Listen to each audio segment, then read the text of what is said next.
இந்த ப்ரெஸ் கான்ஃபரன்ஸே அவர் சுய புத்தியில கொடுக்கல, உள்ள இருக்கிற ஆல்கஹாலும் சப்ஸ்டன்ஸும் சேர்த்து கொடுக்க வச்சிருக்கு. அவர் டேக் ஓவர் பண்ணிருச்சு. அது ரெண்டும் அவர் வாயிலேருந்து உண்மைகளும் வருது, பட் பல உண்மை இல்லாத விஷயமும் வருது அப்படின்னு தெரிஞ்சா ஒரு ட்ரூ கன்சர்ன்ட் பர்சனை நம்ம என்ன ட்ரை பண்ணுவோம்? ஃபர்ஸ்ட் அவரை ஒரு ரீஹேப் தெரப்பி, ஏதாவது ஒரு சைக்காட்ரிக் ஹெல்ப் அது கிடைக்கணும் தானே யோசிப்போம். வந்துட்டு அவர் ஆர்த்தியோட சேர்த்து வைக்கலாமா, கெனிஷாவோட சேர்த்து வைக்கலாமா அப்படின்ற தாட்ஸா வரும். And when that person intentionally blocks everybody who's trying to genuinely help him, then how can one help him?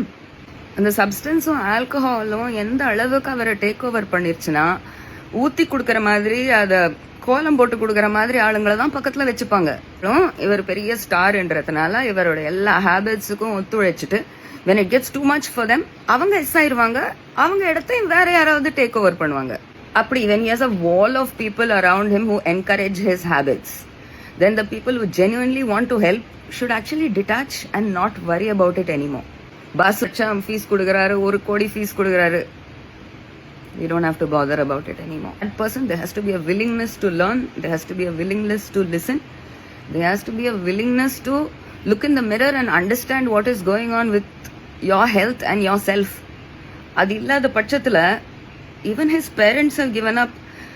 Everybody is waiting for some bad news at some point of time which cannot be changedங்கிற மாதிரி ஆயிடுச்சு. படையா போய் அவருக்கு ஒரு தூக்க ஊசி கொடுத்துட்டு you have to take him to the hospital, but nobody will do that. cry for help ஜெனுவினா அப்படின்னு அவரை ஹெல்ப் பண்ண ட்ரை பண்ண நிறைய பேர் இப்ப கேக்குறாங்க. So what was all that? It was just people, and they will continue to do it, washing their dirty linen in public. நடிகர் ரவி மோகன் விஷயம் தான் கடந்த சில நாட்களாவே கோலிவுட்ல ஹாட் டாபிக்கா பேசப்பட்டு வருது. ரீசெண்டா கூட அவர் செய்தியாளர்களை சந்திச்சப்போ ஆர்த்தியும் அவங்களுடைய தாய் சுஜாதா குறித்து பல விஷயங்களை பேசினாரு. அது மட்டும் இல்லாம 3 இடத்து இட்லி நடிகை என்னோட வாழ்க்கையை நாசம் பண்ணிட்டாங்கன்னு சொல்லியிருந்தாரு. அதோட கெனிஷாவை தன்னை விட்டு துரத்து விட்டதாகவும் சொல்லி ஆதங்கப்பட்டாரு. அந்த வீடியோ சோசியல் மீடியால பெரிய பரபரப்பை ஏற்படுத்தினுச்சு. இப்படி இருக்க சொல்லதான் பாடகி சுஜித்ரா இன்னைக்கு ஒரு வீடியோ ஷேர் பண்ணிருக்காங்க. அதுல ரவி மோகன் குறித்து பேசியிருக்காங்க. ரவி மோகன் தன்னுடைய மனைவி ஆர்த்தியை பிரிவதா சொல்லியிருந்தாரு. இதை தொடர்ந்து பாடகி கெனிஷாவுடன் நெருக்கமான உறவுல இருந்ததா சொல்லப்பட்டுச்சு. விரைவில் அவங்க 2 பேரும் திருமணம் செய்து கொள்வாங்கன்னு கூட பேசப்பட்டுச்சு. இப்படி இருந்த சொல்லதான் பாடகி கெனிஷா அவங்களுடைய சோசியல் மீடியா பேஜ்ல சில வீடியோஸை ஷேர் பண்ணியிருந்தாங்க. அதுல ரவி கிட்ட இருந்து தான் விலகுதாவும் சொல்லியிருந்தாங்க. அது மட்டும் இல்லாம தான் 18-19 வயசா இருக்கும் போதே தனக்கு திருமணம் நடந்ததாகவும் அதோட தன்னுடைய கணவனால தாக்கப்பட்டதுனால தன்னுடைய 4 மாத குழந்தை வயிற்றிலேயே இறந்துருச்சுன்னு சொல்லியிருந்தாங்க. இப்படி இருக்க சொல்லல நான் எப்படி ஒரு குடும்பத்தை பிரிப்பேன்னு ரொம்பவே ஆதங்கப்பட்டு பேசியிருந்தாங்க.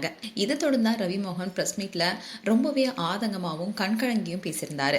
அதுல என்னை புரிஞ்சுக்கிட்ட ஒரே ஒரு பெண் கெனிஷா தான், ஆனா அவங்களையும் என்னை விட்டு துரத்திட்டீங்கல்ல, அதோட ஆர்த்தி குறித்து பல குற்றச்சாட்டுகளையும் முன் வச்சிருந்தாரு. இப்படி இருக்க சொல்லதான் சுஜித்ரா ரவி மோகன் குறித்து சில விஷயங்களை சொல்லியிருக்காங்க. அதாவது ரவி மோகன் ஆர்த்தி கூட இப்ப சேர்றதோ இல்ல கெனிஷாவுடன் சேர்றதோ முக்கியம் கிடையாது, அவருக்கு நல்ல ஒரு சைக்காட்ரிஸ்ட் தான் இப்ப தேவை. பிரஸ் மீட்ல போதையில கொந்தளிச்சு பேசியதாகவும் சில விஷயங்களை சொல்லியிருக்காங்க. But for the first time ஒருத்தர் அவர் டர்ட்டி லினனை பப்ளிக்ல வாஷ் பண்ணும்போது பப்ளிக்க பார்த்து கத்துறாரு, நீங்க தான் என்ன இந்த லினனை வாஷ் பண்ண வைக்கிறீங்க. இங்க இல்லப்பா, யூ ஆர் ப்ரொஜெக்டிங்.